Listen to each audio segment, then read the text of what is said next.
how do professionals get better at what they do?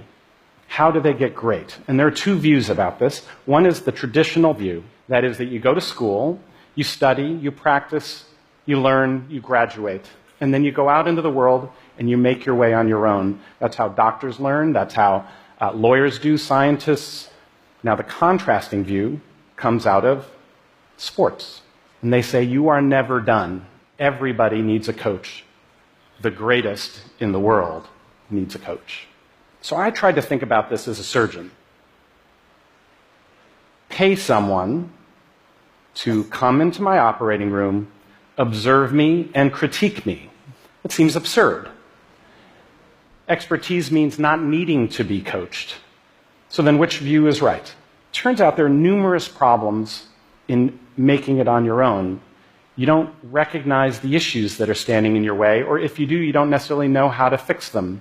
And the result is that somewhere along the way, you stop improving.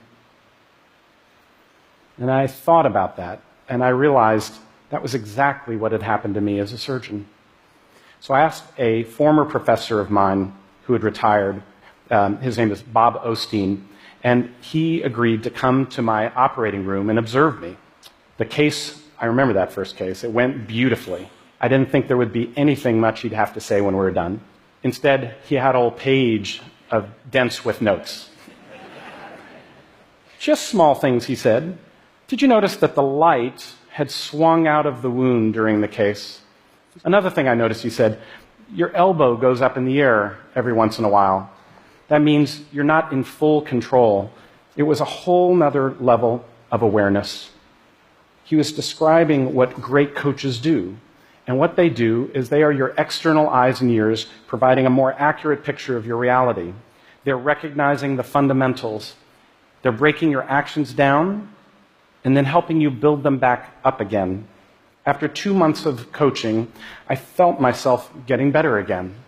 And after a year, I saw my complications drop down even further. It was painful. I didn't like being observed. And at times I didn't want to have to work on things. I also felt there were periods where I would get worse before I got better. But it made me realize that the coaches were onto something profoundly important. I think it's not just how good you are now, I think it's how good you're gonna be that really matters.